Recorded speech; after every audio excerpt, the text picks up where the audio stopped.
Este é o Contexto Cast, o podcast da União dos Vereadores da Baixada Santista, sempre trazendo um tema relevante para você que nos acompanha. E, aliás, se você já nos acompanha faz um tempinho, por favor, clica aí no sininho, ativa as notificações, se inscreve no nosso canal, porque assim você sempre sabe primeiro quando a gente tem um novo episódio. E hoje a gente vai levar a nossa resenha do cafezinho para as câmeras. Hoje eu recebo aqui 2 convidados especiais e a gente vai falar sobre o projeto Cajuru, que prevê uma mini reforma política. Mas a gente vai falar a respeito disso aí nos próximos 30 minutos, você nos acompanha. Primeiramente vou apresentar aqui Pedro Garófalo, secretário executivo da UVEBS. Bem-vindo, Pedro. Obrigado, Cris. É sempre um prazer estar aqui com você, com essa pessoa maravilhosa chamada Ursini. O cara, André Ursini, empresário aqui, nosso, que proporciona aqui esse estúdio maravilhoso aqui pra gente fazer o Contexto Cast também. Olá, Cris, um prazer estar aqui, falar para o UVEBS, falar com o Pedrinho, a gente falar um tema importante, né? Eu acho que precisa realmente ter uma reforma, eu acho que o momento é ideal para isso e debater isso é o que nos traz uma evolução, né? Então é importante a gente mostrar os pontos de vista diferentes. Com certeza. Bom, primeiramente a gente vai falar que a gente vai passar cada ponto dessa reforma, mas vamos falar primeiramente que ela prevê mandatos de 5 anos e a unificação das eleições. Então, todos os mandatos vão começar e terminar no mesmo momento. Como vocês veem isso? Primeiro Pedrinho, depois Ursini. eu vejo uma evolução que já deveria ter acontecido há muito tempo. Porque a reeleição, no momento, ela era boa. Só que aí chegou um determinado momento que eles começaram a usar a reeleição de uma forma errônea, de uma forma que só trouxe problema. Porque o cara trabalha os 4 primeiros anos, depois no outro ano ele deixa correr frouxo. Por quê? Ele trabalha os 4 primeiros anos para se reeleger e depois deixa correr frouxo. Porque o que acontecer tá bom. Porque ele já está pensando o que ele vai fazer assim que ele ficar os 2 anos fora para se eleger deputado ou coisa parecida, porque ele não pode ser candidato, principalmente no executivo de novo. Por outro lado, o senador vai ficar 8 anos sentado numa cadeira. É uma tranquilidade também, né? E quando você vai para o legislativo, que aquilo vira um emprego, o cara se elege e fica 5, 6 mandatos como vereador ou como deputado. Então, é uma tremenda bagunça, tem que ter uma organização, e eu acho que isso pode levar à organização. Só fico preocupado, triste, ou melhor, não preocupado, triste, que vai ser só em 34, isso daí devia de ser ontem. Sim. Olha, Cris, primeiro assim, eu acho que a unificação reduz custos, né? Uma eleição no Brasil custa algo em torno de 1 bilhão e 200 milhões a cada 2 anos, né? O que a gente poderia cortar pela metade, né? Poderíamos unificar, né? 600 e poucos milhões custa a eleição, 300 milhões de pessoal e mais 200 milhões de reposição de urnas que tem algum tipo de problema. Então, a cada 2 anos a gente põe ali 1 bilhão e 200 milhões de reais para realizar uma eleição, que poderia estar sendo usado numa construção de unidade de saúde ou escolas, algo que seria muito mais aproveitado, né, com a unificação. Com a questão da reforma, eu acho que assim, o momento é importante, né? Eu tive o hábito durante muitos anos de voltar de São Paulo escutando a voz do Brasil, porque eu gosto dos embates políticos, dos debates, dos pontos de vista, as colocações. E hoje a gente vê um Congresso muito vago, muito superficial.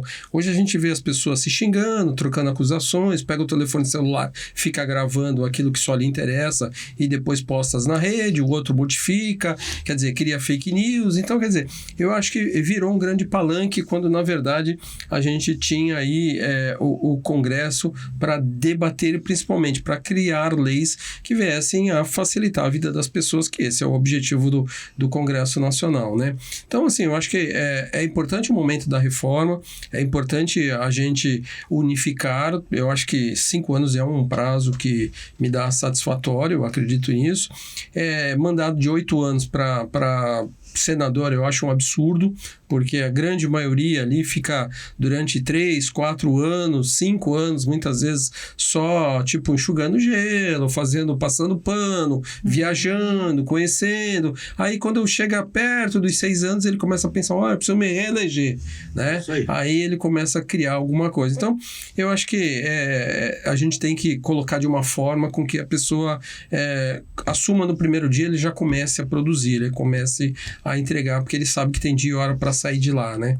Então, acho que o momento é bom para a gente debater isso, sim. Com certeza. Bom, então, 5 anos, um prazo considerado razoável, acho que o Pedrinho também concorda, e o fim da reeleição acabando mesmo, então, com essa questão do emprego, do vitalício. Você acha que, além do executivo, a reeleição para o legislativo é interessante ou também tinha que acabar?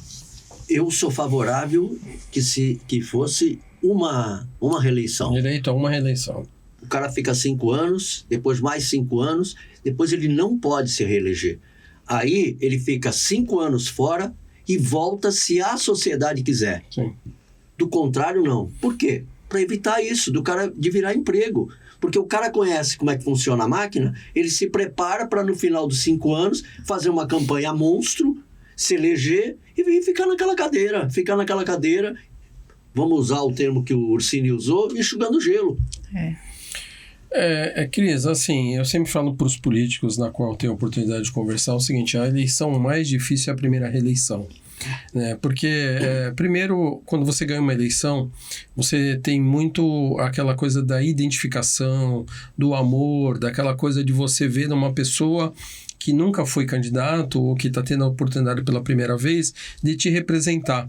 A partir do momento que aquela pessoa assumiu um mandato, está ali, muitas dessas pessoas que o ajudaram por algum tipo de interesse. Sim. E aí passa, olha, me arruma um emprego, me arruma não sei o que. Tem gente que fala para mim o seguinte termo, me arruma uma boca. Tem gente que me liga e fala assim, me arruma uma boca, você que conhece muito prefeito, muito deputado, e eu respondo na hora assim, eu não sou dentista para arrumar a boca. Né? É horrível o que eu respondo, não, né? Por favor. Mas tem muita gente que coloca dessa forma. E aí o parlamentar, o que acontece? Ele perde grande base de apoio que ele teve para sua eleição. Então a primeira reeleição é algo difícil. O político, sabendo disso, ele tendo direito a uma única reeleição, ele vai trabalhar de uma forma diferente. Por quê? Porque ele sabe que a única chance que ele tem de ser reeleito, e ele precisa ser reeleito, porque se ele não for reeleito, ele vai ter que esperar 5 anos. E 5 anos na política, muita coisa acontece, o nome dele pode dissolver, né?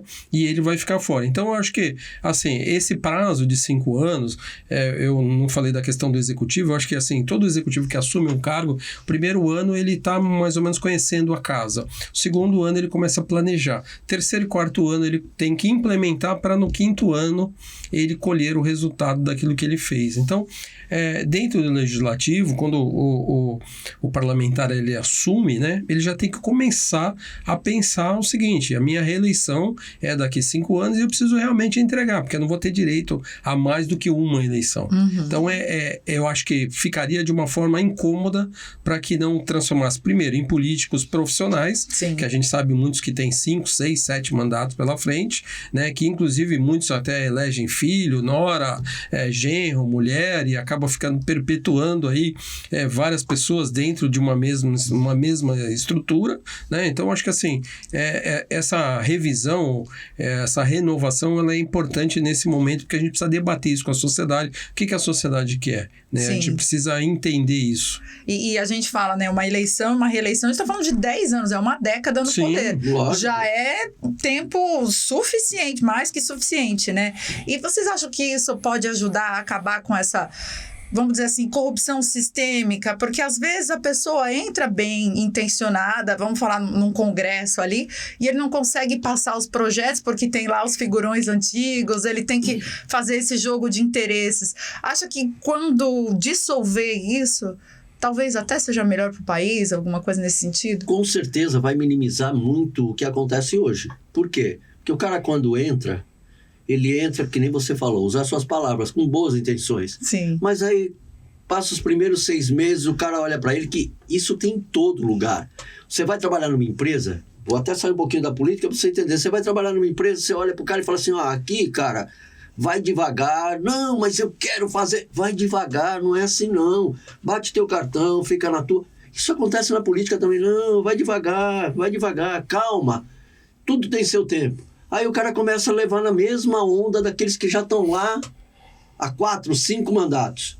E isso é ruim para quem? Para a sociedade. E de quem é essa culpa? É da própria sociedade. Claro. Porque este assunto que a gente está falando aqui, por exemplo, é um assunto que a sociedade tinha que entender, compreender, estudar, para quando chegar no momento certo, falar assim, não, nós vamos mudar o nosso país. Mas eles não estão muito aí, não. Não estão muito aí.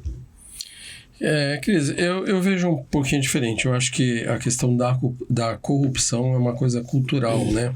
Eu acho que o Brasil teve um lapso de políticos nos últimos 25 ou 30 anos, onde grande parte da população de bem se afastou da política por maus políticos que acabaram virando notícia de jornal, capa de revista, e aí o que as pessoas falam hoje, eu vou entrar na política, né? Grande parte das pessoas, se você fizer esse tipo de comentário, vão falar assim, eu não vou te apoiar, eu te apoio em tudo, menos nisso, porque a política está muito ligada à corrupção. Então é uma coisa cultural, a gente precisa mudar isso, a gente precisa voltar a implementar dentro da grade curricular a educação moral e cívica e o SPB, que a gente quando entrava era criança, eu tive isso na sala de aula, a gente sabia o que fazia um vereador, o que fazia um deputado, o que fazia um prefeito, né? Isso aí a criança já cresce, né, com essa instrução de OSPB, e a educação moral e cívica dava um pouco de civilidade, você sabia o que era o hino nacional, você tinha que ter um pouco de respeito à pátria, o que foi perdido nos últimos anos. Então, eu acho que essa grande... que a gente vê hoje, a grande quantidade de políticos que entram no primeiro dia já querendo saber como é que eles vão pagar o que eles estão devendo de promessa de campanha. E aí começam muitas vezes a fazer já as negociatas ali, achando que vai receber dinheiro por fora para poder pagar as suas coisas. Então, eu acho que, primeiro, a gente precisa renovar essa frota, a gente precisa mudar culturalmente aquelas pessoas que estão dispostas a colocar o seu nome. Porque não é fácil. Eu sempre falo para as pessoas que criticam políticos, sabe? Por que você não coloca seu nome à disposição? Porque é muito fácil você criticar, apontar o dedo e falar, todo político é ladrão, todo político é corrupto. Então por que você não tira o seu traseiro da cadeira e vai fazer campanha no sábado à noite, no domingo à noite, na segunda-feira, então para disputar uma eleição. E aí você ganha a eleição, você vai ver que político não tem dia nem hora. Político trabalha sábado, trabalha domingo, mas não trabalha, trabalha. Aqueles que querem levar a sério, trabalham, não tem dia nem hora. Né? Muitas vezes precisa ajudar uma pessoa, um vereador. Muitas vezes toca o telefone dele 1h da manhã, olha, estou aqui com a minha mulher no hospital, não consigo ser atendido. Aquele vereador que está comprometido com a sua base eleitoral, com o seu bairro, ele vai fazer um jeito daquela pessoa ser assistida. Então ele não tem hora mesmo. Né? Então acho que primeiro as pessoas precisam entender o que é o político. Né? O político, ele é uma profissão como outra qualquer. Eu acho que as pessoas têm que se preparar para ser político, não, tipo, muitas vezes nos últimos anos a gente viu aquele cara que não deu certo em nada. Eu vou ser político porque eu sou muito simpático, porque eu sou muito agradável, e aí vai abraçando todo mundo, porque ele está com um objetivo, que é entrar na política e fazer dinheiro. Né? Sim, o que é errado. Sim. Então eu acho que assim, primeiro precisa mudar isso. A questão da corrupção, Cris, eu acho que não tem como. Corrupção existe no mundo, né? Então você tem que diminuir a corrupção, né? Eu acho que a questão que tem que ser implementada na vida pública, e eu falo isso há mais de 20 anos, por exemplo, o gestor público, ele tem que ter uma espécie de um seguro, onde dê uma certa cobertura dentro dos atos que ele pratica, né? Porque um gestor público, quando você está no cargo administrativo, depois que você sai do cargo, você ainda fica 5 anos sujeito a algum tipo de problema que você pode ter feito durante o seu prazo ali de mandato. Então, ele pode ter que ter um tipo de seguro. Por outro lado, também tem que ter uma responsabilidade de um compliance, que tem que entrar, entendeu? Então, você não pode isso, você não pode aquilo, você não pode receber um agrado. Você pode até limitar, como as empresas hoje. Eu posso receber um almoço pago pelo Pedrinho até R$100. Acima de R$100 eu tenho que dividir a conta por Pedro, porque isso já me torna algum tipo de interesse que a gente pode ter. Sim. Isso pode ser colocado dentro da política. Eu acho que a forma que você hoje tem que fazer a política, ela tem que ser modernizada. Por isso que eu acho que é importante uma reforma. É a hora da gente colocar as coisas numa data atual, num 2025, Sim. né, daquilo que a gente hoje está tratando desde 1980, ou desde a nova Constituição, né, de 88. Então, eu acho que a gente precisa dessa renovação, a gente precisa adequar ao mundo moderno que é hoje. Eu vou dar um exemplo que você trabalhou comigo lá em Praia Grande, você lembra da minha época de secretário? Sim. Quando eu ia para Brasília, Pedrinho, eu só podia pegar táxi que tinha recibo com CNPJ. E naquela época não tinha aplicativo de Sim, telefone para pedir táxi. E eu, por muitas vezes, paguei táxi com o dinheiro do meu bolso, porque eu ficava debaixo do sol com a gravata. O senhor tem CNPJ? Eu não tenho, vai embora. O senhor tem CNPJ? Eu não tenho, vai embora. Não dava para você ir a Brasília fazer 5, 6 reuniões por dia. Sim. Então você acabava pagando do seu bolso, que não é justo, né? Como outro dia eu defendi a questão de Santos, que está querendo alugar carro para os vereadores. E eu falei, olha, eu sou totalmente a favor. Eu acho, independente do valor que... Tudo bem, se o valor está acima, o Ministério Público está aí para ver isso, o Tribunal de Contas está aí para verificar, mas o vereador tem que ter um automóvel com motorista e gasolina à sua disposição. Sim, porque tá ele tem que trabalhando trabalhar pro pela município, população. exato. E eu, quando estava em Praia Grande, só não usei o carro oficial, porque o carro que me deram era muito ruim. Era um Gol velho, sem ar-condicionado, de 2 portas. E eu usava meu carro particular, Pedro. Mas você lembra disso. Mas então, assim, eu acho que tem que ter a estrutura para trabalhar, né? Porque Claro, se não tem também, o vereador muitas vezes fala assim, poxa, eu vou gastar minha gasolina, o meu tempo, o meu dinheiro. Mas o vereador ganha bem. Não ganha bem. Não. O vereador não ganha Não, bem. não. Se ele tiver um cargo compatível na iniciativa privada, pode ter certeza que ele vai estar ganhando 3 ou 4 vezes mais do que ele ganha ocupando um cargo público. Aliás, até outro dia, o vereador de Santos era o que ganhava menos, né? Menos que assessor.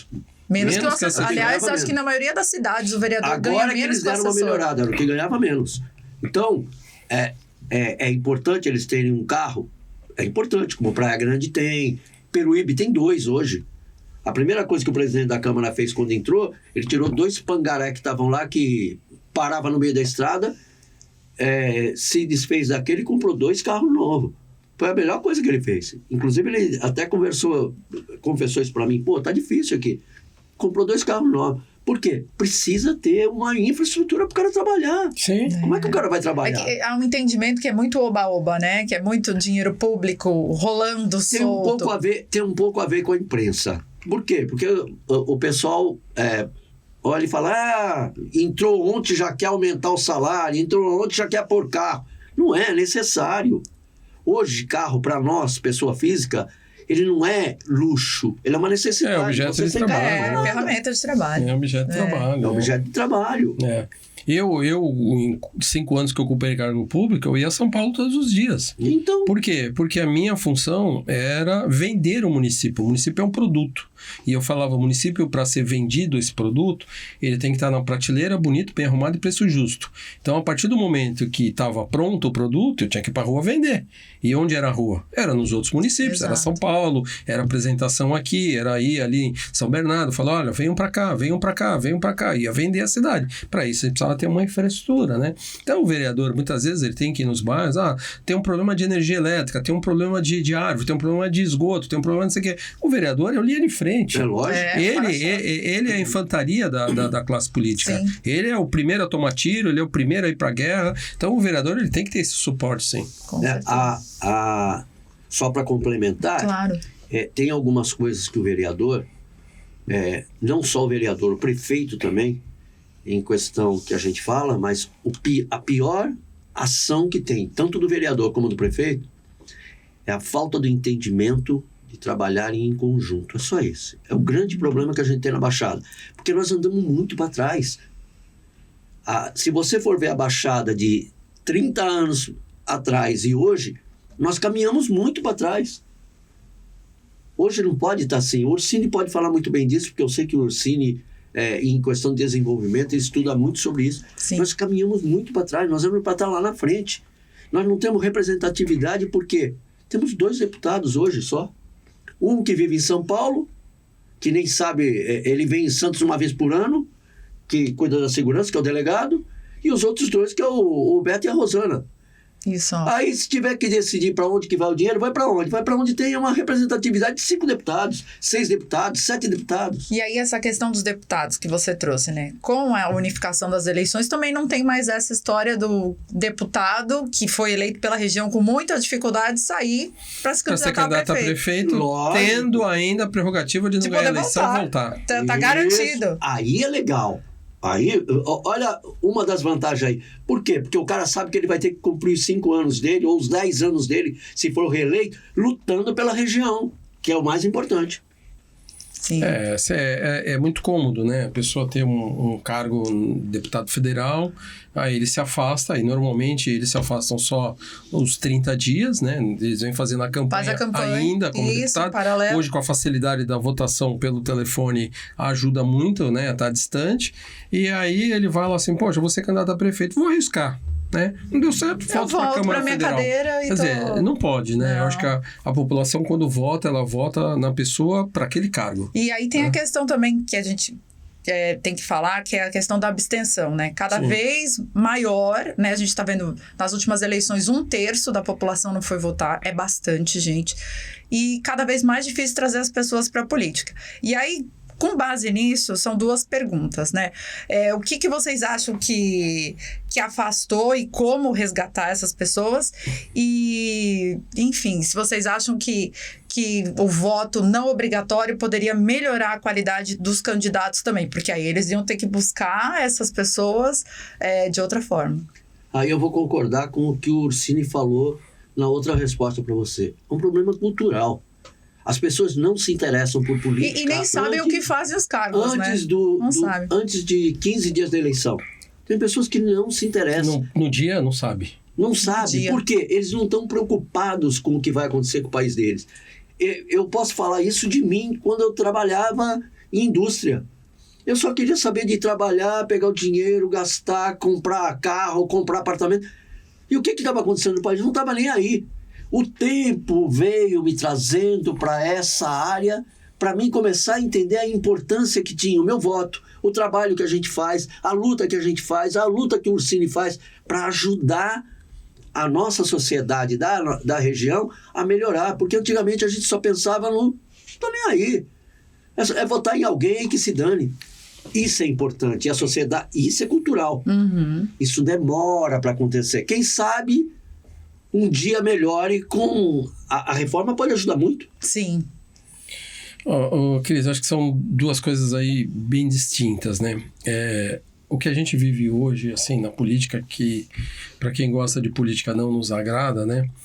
Tipo, o nível do candidato, o debate, a forma de atuar na política, não é algo que aconteceu do dia para a noite, né? Quando as pessoas falam para mim, por exemplo, cidade do Guarujá, por causa da insegurança, por causa disso, essa ocupação do crime no Guarujá, ela começou há 30 anos atrás. Uhum. Em 1995, eu fui presidente da Associação Comercial do Guarujá e a criminalidade já estava ocupando espaço lá. Aliás, na Eco 92, quando teve uma grande ocupação do exército na rua, grande parte dos criminosos do Rio de Janeiro vieram para o Guarujá.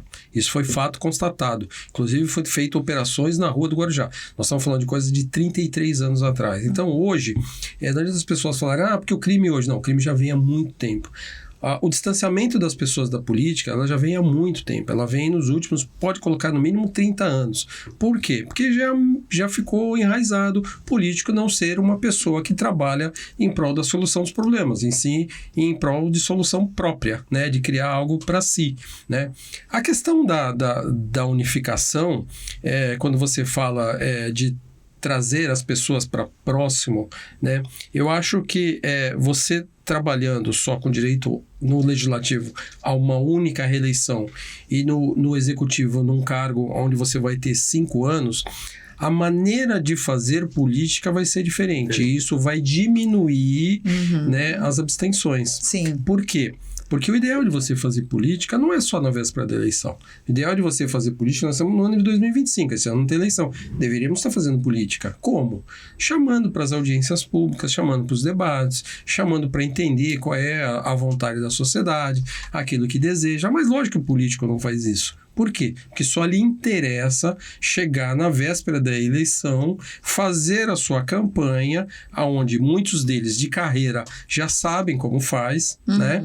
E acabam tendo privilégio sobre os outros. Então, eu acho que assim, você não permitindo, você fazendo essa mudança, você vai mudar a maneira que você construído as campanhas eleitorais. Elas vão passar a ser como são nos Estados Unidos. Os Estados Unidos têm debates políticos durante todo o tempo, né? Seja através da igreja, seja através das associações de bairro, seja através das organizações sociais. Lá eles estão sempre debatendo, estão escolhendo o delegado, estão escolhendo o prefeito do condado, eles estão ali sempre se organizando, e isso a gente precisa trazer para cá. E aí, antes de finalizar, né, a pergunta principal também, como que vocês acham que fica a discussão municipal numa eleição de 8 cargos, que a gente está falando, né? Presidente da República, governador, 2 senadores, por alguma ocasião. E aí, agora mudando para 5 anos, a gente já não sabe quando que vão ser os 2 senadores, isso aí ficou uma incógnita. 2 deputados, estadual e federal, aí vem prefeito, vereador. São muitos cargos. Vocês acham que o debate municipal, que na minha visão é a mais importante aí, porque é no município que a gente vive, perde destaque? São 2 situações também.